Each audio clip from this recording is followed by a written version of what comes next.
Bienvenue dans la deuxième partie du débat consacré ce soir à la Libye, à ce chaos libyen dont on parle depuis quelques jours avec l'avancée des troupes du général Haftar qui ont maintenant pris la possession des principaux puits pétroliers en Libye. On en parlait à l'instant avec mes invités, Roumiana Ugarczynska, vous qui rentrez de Libye, qui l'avez rencontré plusieurs fois, ce général Haftar. Vous semblez dire que pour les Libyens, c'est lui finalement, qui a l'autorité, qui a la crédibilité, qui a la légitimité du peuple. Pas pour tous les Libyens. Il y a une division qui est entretenue entre l'Est et l'Ouest, c'est vrai. Il y a ceux qui sont plutôt partisans de Tripoli et de ce gouvernement d'union.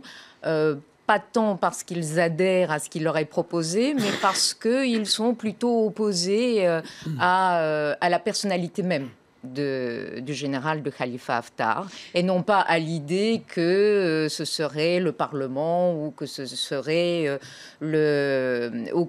l'armée qui sécuriserait tout cela. Ça se rapproche également de la répartition la division un peu historique entre Est et Ouest de la Libye tripolitaine contre cyrénaïque, mais là on va rentrer dans des considérations tribales et historiques assez complexes. Pour en revenir à la personnalité de Khalifa Haftar, qui semble être présenté comme le nœud du problème depuis pas mal de temps et l'empêcheur de signer des accords en Libye, c'est d'abord un militaire. Je l'ai rencontré 3 fois, j'ai eu de longs entretiens avec lui. C'est d'abord un militaire et il a, je dirais, les qualités et les défauts des militaires. Sa qualité est qu'il est très fidèle à son pays. C'est un Libyen avant tout, c'est un ancien officier libre et qui, dans cette idée de l'indépendance arabe, justement rejette tout interventionnisme occidental et toute tentative, y compris des étrangers, de prendre possession de la manne pétrolière, des richesses de la Libye. C'était les pensées qui animaient les officiers libres. Il est resté un peu dans cette idée-là, un peu vieillotte, mais très patriotique. C'est y compris quelqu'un de très intransigeant, comme les militaires. Et quand il a tracé un but, il est difficile de l'en faire dévier, y compris si ça peut faire de la casse parfois. Pourquoi Jean-Dominique Merchet, ce personnage inquiète-t-il les Occidentaux ? Pourquoi les Nations Unies ont choisi l'autre gouvernement, ont choisi de soutenir le gouvernement d'union nationale en face de lui, plutôt que de le soutenir lui ? Parce qu'à vrai dire, contrairement à ce que vous venez de dire, vous venez de faire l'éloge de ce général nationaliste, mais qui aime beaucoup, par exemple, les conseillers militaires étrangers qui viennent l'aider à combattre ses ennemis sur le terrain. Donc, je nuancerai quand même ce portrait extrêmement élogieux. À vrai dire, on ne sait pas tellement sur qui s'appuyer dans ce pays. Et on a beaucoup parlé du pétrole. Le pétrole, c'est une partie du problème, mais la politique qu'on a menée est une politique de gribouille. Les Libyens exportaient à peu près 1,5 million barils. Ils en sont aujourd'hui à 200 000. Donc on voit bien que, et au fond, le pétrole libyen, personne n'en a besoin. Du pétrole, il y en a partout au monde, il y en a même trop. Les prix se sont effondrés. Donc c'est pas aujourd'hui l'enjeu essentiel. Il y a deux autres questions extrêmement importantes en Libye. Celle des migrants, des réfugiés et des migrants, et celle du terrorisme.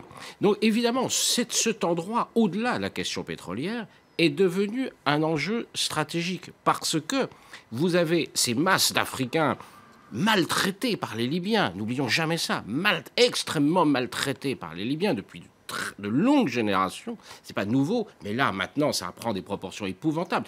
Tous ces Libyens, tous ces réfugiés qui se noient, où est-ce qu'ils se noient? Ils se noient dans les eaux territoriales. Dans les eaux territoriales libyennes, dans les 12 premiers milles marins de 20 km, parce que la communauté internationale ne peut pas intervenir, parce qu'aucun gouvernement libyen ne autorise la communauté. On a sauvé 25 000. Vous vous rendez compte? Les marines européennes ont sauvé 25 000 personnes de la noyade. et on estime que 1 sur 10 a été sauvé, parce que tous les autres se noient dans les eaux territoriales. Donc nous sommes face à un drame humanitaire, d'abord, et un problème stratégique énorme. Voilà pourquoi on est préoccupé par la Libye. Sans parler de Daesh mais décidé et de ce qui se passe dans le Sud, et le Mali, et toutes ces affaires qui sont liées. Mais on a vraiment un gros problème avec ce pays, et on ne sait pas quoi faire. On ne sait pas quoi faire, on ne veut surtout pas intervenir à nouveau. C'est un peu, c'est pas un paradoxe, mais effectivement, d'un côté, ou du point de vue strictement national, c'est déjà assez complexe en ça, mais en vérité, la question libyenne est aussi une question de géopolitique régionale qui concerne autant les Européens que les pays nord-africains et subsahariens. Et donc, il faut une solution pour stabiliser en particulier l'Afrique du Nord. La Tunisie est aux avant-postes. La Tunisie attend avec, suit avec attention la situation à Sirte. Parce que tant mieux si Sirte et le bastion djihadiste qui s'y trouve chutent définitivement. Mais quid des djihadistes tunisiens en particulier? Il y a cette attente un peu angoissante du retour des djihadistes tunisiens dans leur pays d'origine, avec, à travers cela, une nouvelle source de tension et de déstabilisation d'un pays qui est présenté comme celui qui est le plus avancé dans un processus de transition démocratique. Autrement dit, c'est vraiment une question de géopolitique régionale et de stabilisation. On a besoin de stabiliser le pays pour stabiliser son voisinage. Malheureusement, du côté européen, vous avez parlé des efforts entrepris pour réguler finalement les vagues de migrants, mais la question est appréhendée de manière trop sécuritaire. On a l'impression, on voit tout cela comme une menace, on ne perçoit pas finalement la dimension humanitaire, on ne perçoit pas les enjeux politiques. La coopération, elle est toujours d'ordre sécuritaire, et cela n'est pas nouveau non plus. Ça remonte à l'ère Kadhafi, on avait des accords pas très glorieux avec le régime Kadhafi. Et il avait prévu très clairement à l'époque. Oui. Attention, si je pars, vous pouvez vous attendre à des vagues de migration. Pour une raison très simple, parce qu'il avait déjà conclu des accords avec l'Italie en particulier, mais avec les Européens en général, où en gros, on lui avait délégué une fonction de douanier presque, et de garde-frontière européenne. Il faut dire ce qu'il en était. C'est un très bon allié. Hein. Kadhafi était un très bon allié de l'Occident. Hein. Je voudrais revenir, oui. Mathieu Ozano, à cette question du pétrole. Et on comprend qu'il y a d'autres enjeux aujourd'hui en Libye dont on parlait peut-être moi il y a 5 ans ou au moment de l'intervention occidentale juste avant la chute de Kadhafi. Maintenant que ces puits pétroliers sont entre les mains du général Haftar, qu'est-ce que ça va vouloir dire pour sa puissance, pour sa capacité à se construire une véritable force et à exister finalement politiquement ?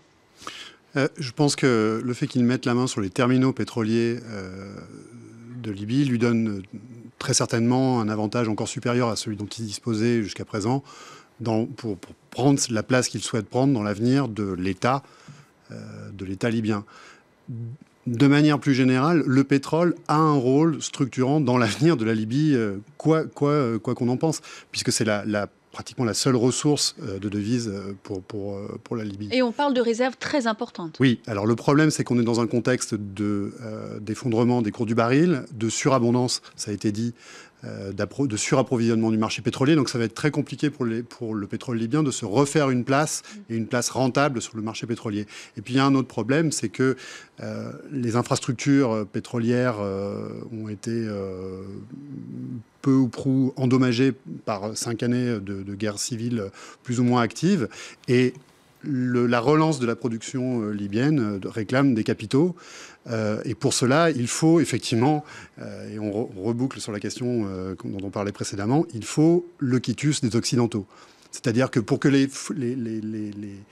les capitaux puissent revenir à la banque centrale libyenne, que ce soit la branche de Benghazi ou celle de Tripoli, il faut que les Américains, en particulier, donnent leur quitus. Et pour relancer la production, vous voyez, il faut beaucoup de capitaux. Et pour qu'il y ait ces capitaux, pour que les investissements puissent se faire, il faut la paix. Et il faut un gouvernement national qui fasse consensus. Alors, justement, sur cette question du pétrole, la Compagnie nationale du pétrole, on a parlé à l'instant, annonce qu'elle commence à préparer la reprise des exportations. qui vient donc de Tripoli, cette compagnie nationale, Rumiana Ugarchinska. Est-ce qu'on se dirige donc peut-être vers une réconciliation ou une acceptation en tout cas du fait que le général Haftar, que maintenant que ces puits pétroliers sont entre ses mains, eh bien, qu'on commencera les exportations, qu'on accepte finalement sa présence, qu'on accepte sa légitimité? Alors, justement, il est très étonnant de voir qu'alors que tout le monde annonçait que l'arrivée de l'armée sur les ports pétroliers, le fait qu'elle s'en empare, cela annonçait une guerre civile, eh bien, tout à fait étonnamment, la compagnie nationale donc pétrolière libyenne, il n'y en a qu'une jusqu'à présent, même si on a tenté de nommer des directeurs rivaux. Le vrai patron de cette compagnie se trouve à Tripoli. D'ailleurs, il a reconnu aussi bien le Parlement de Tobrouk que donc la légitimité de ce Conseil de la présidence donc adopté lors des accords politiques sous l'égide de l'ONU au Maroc en décembre. Non pas le gouvernement, puisque le gouvernement n'existe pas encore, hein, il n'a pas encore été approuvé par le Parlement. Donc cette compagnie est, je dirais, le seul exemple d'union jusqu'à présent dans ce pays. C'est le juge de paix. Et le patron de cette compagnie a décidé, contrairement à tout le monde, de tendre la main. Il a remercié l'armée d'avoir sécurisé les ports et de les avoir remis à l'ANOC, ce qui d'ailleurs était le communiqué officiel de l'armée. Nous les avons sécurisés, nous remettons tout à l'ANOC. L'exportation se fera sans condition et sans préalable et sans qu'on demande à ce qu'il y ait de l'argent. Aujourd'hui, le patron de l'ANOC est à Zoueitina et il déclare le début des exportations. Ils sont en train de faire la paix grâce au pétrole et d'arriver à une réconciliation que finalement la communauté internationale n'a pas réussi à leur amener en les accompagnant dans des négociations. De l'extérieur. Et Mathieu Ozano ? Oui, le général Haftar avait le souhait d'être l'homme qui allait redonner les clés des terminaux pétroliers à la nation libyenne, face notamment à Daesh. Alors Daesh qui contrôlait et qui contrôle encore certains faubourgs, si j'ai bien compris, de Sirte. Finalement, il n'a pas été le sauveur contre Daesh, mais de fait, il s'impose là, sans pratiquement coup férir, comme l'homme qui tient dans ses mains, avec le patron de la compagnie nationale libyenne, pour moi, qui tient en main le sort de l'avenir de la Libye. Alors, est-ce que c'est la fin, finalement, de fait, de ce gouvernement d'union nationale, pas tout à fait imposé par la communauté internationale, mais reconnu en tout cas par la communauté internationale, qui a été mise en place grâce à la médiation des Nations Unies? Je crains que ce ne soit pas la fin de l'histoire libyenne, c'est-à-dire que le processus de désagrégation risque de se poursuivre, parce que il faut bien comprendre que s'il n'y avait que deux camps, ce serait simple. Mais en fait, c'est une société complètement éclatée, complètement avec des réseaux tribaux, avec un localisme, c'est-à-dire une identité régionale, une identité de chaque ville, de chaque quartier extrêmement forte. On est plus dans un processus sans doute à l'irakienne. Ou une déliquescence des institutions, qui d'ailleurs n'était jamais extrêmement solide, même au temps de Kadhafi. C'était géré comme ça, un peu à la petite semaine, sous la tente et sans que ce soit extrêmement bien structuré. Et donc, non, malheureusement, il est fort probable que nous soyons dans une nouvelle étape. Effectivement, le rapport de force change un peu, mais la solution n'est sans doute pas là. Malgré tout, on peut imaginer que le pétrole, finalement, puisse être perçu par tous les belligérants, tous les acteurs, au moins nationaux, comme un vecteur d'intérêt national. Et donc, quelque chose qui rapproche plutôt que quelque chose qui soit source de conflit, ce qui est traditionnellement le cas en matière de géopolitique. Mais dans le cas libyen, effectivement, on a peut-être là un cas où il y aurait un vecteur de rapprochement et un symbole d'intérêt national. C'est ça qui manque.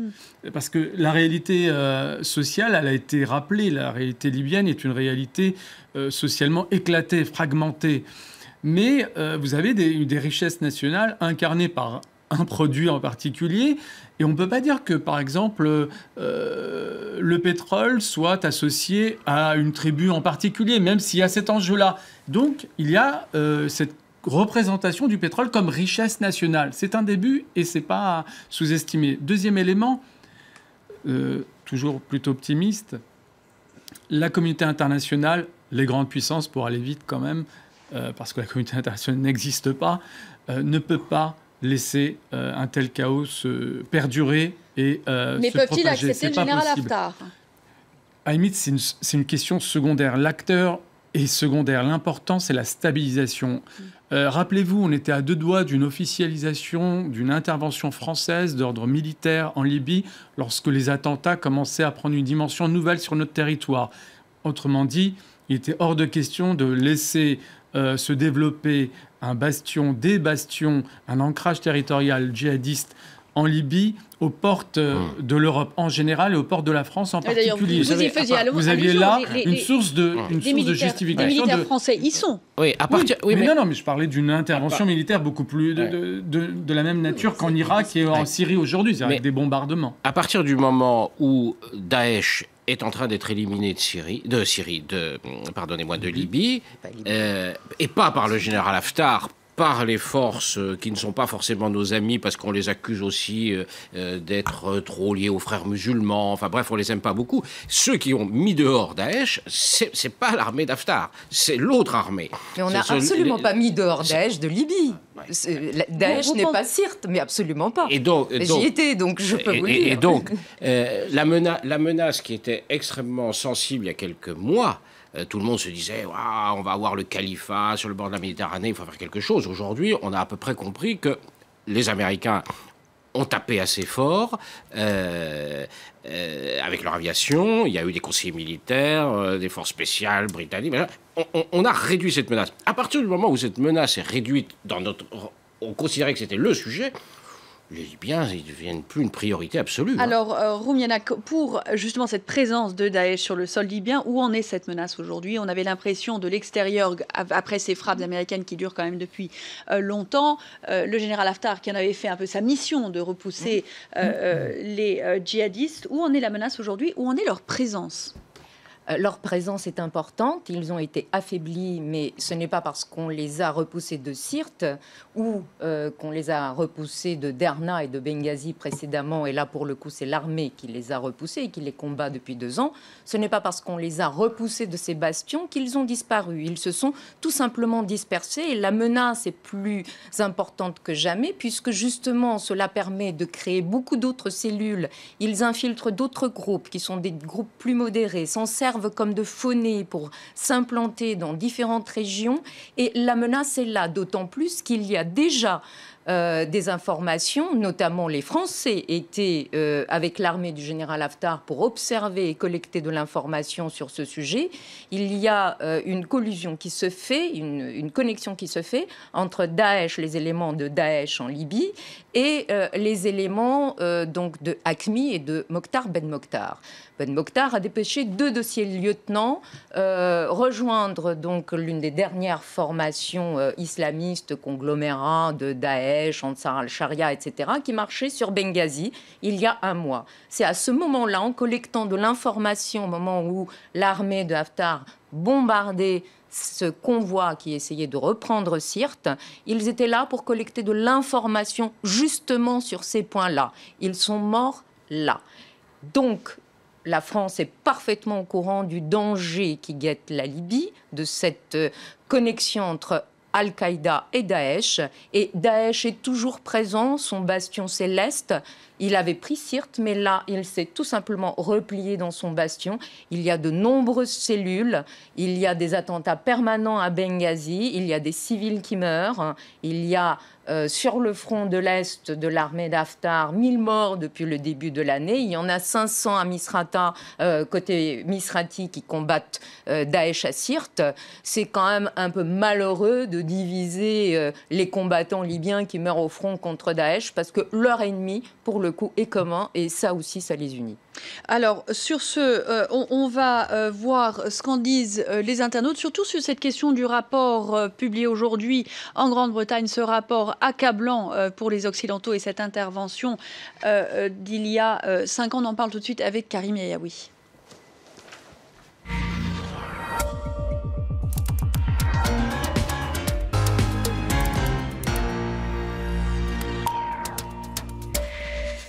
C'est l'heure donc pour un œil dans les médias. Karim Yayaoui nous a rejoint. Tout d'abord, ce rapport parlementaire, on en a pas mal parlé ce soir. Karim, un rapport accablant et largement évoqué dans les médias ce soir. Très évoqué dans les médias, on va le voir dans les médias francophones, mais avant tout dans la presse britannique, avec notamment ce titre qui était partagé sur le site internet du Courrier international avec cet héritage toxique laissé par David Cameron. C'est le titre choisi par ce média britannique.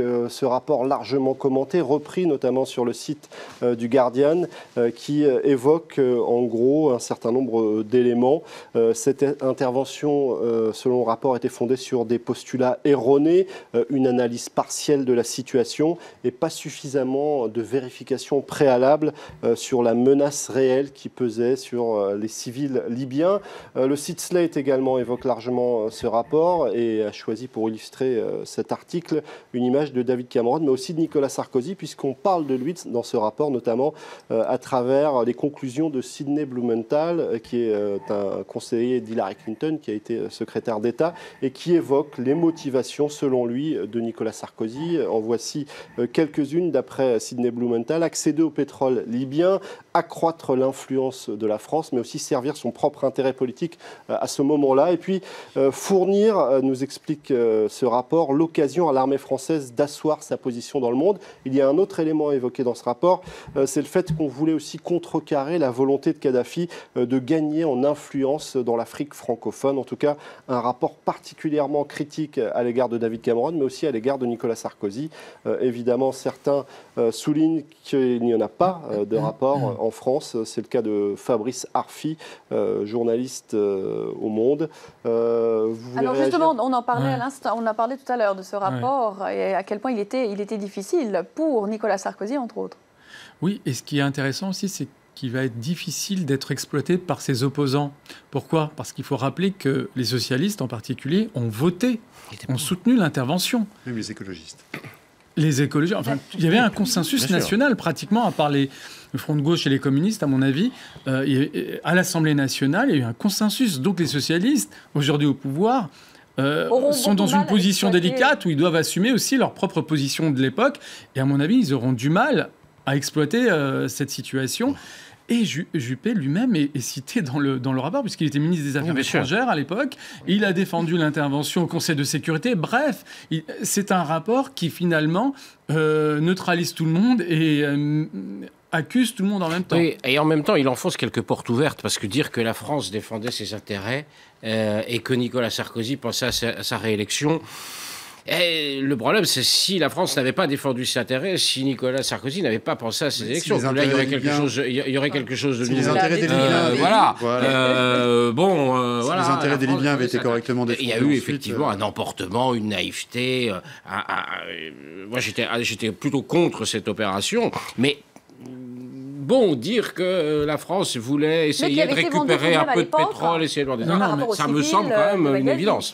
Oui, non, mais je ne suis pas pour cette banalisation quand même. Je veux dire, c'est quand même une affaire qui intervient après un précédent historique, qui est l'intervention en Irak, avec des centaines de milliers de morts. Et on nous avait également vendu un discours bien huilé, défendu jusqu'au Conseil de sécurité.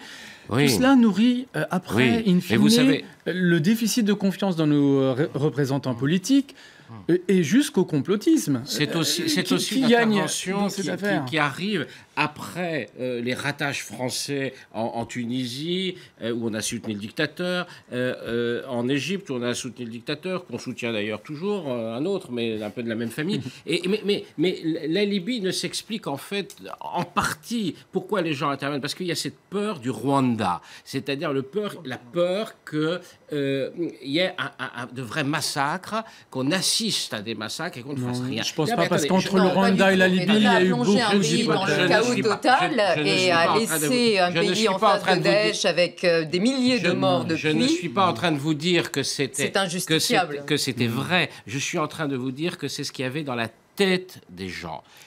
Dans la tête des gens. De Bernard-Henri Lévy et des gens et de la majorité des hommes politiques qui ont décidé cette intervention. Quand même, la majorité des hommes politiques ont soutenu cette intervention, à mon avis, à tort, mais néanmoins ils l'ont fait. Ces gens étaient élus et dans la tête ils avaient Sarajevo et ils avaient le Rwanda. Et la plupart des analystes étaient très circonspects. Mais évidemment. Dans le même temps, la plupart des analystes étaient plus circonspects. Il faut comprendre pourquoi les gens font des erreurs. On va devoir s'arrêter là, Karim Yayaoui. Merci beaucoup. Un regard donc sur ce qu'ont dit les internautes ce soir. C'est la fin de notre débat. L'information continue sur France 24 et puis on se retrouvera demain soir à 18h heure de Paris pour un Paris Direct et bien sûr un nouveau débat à 19h10. À demain.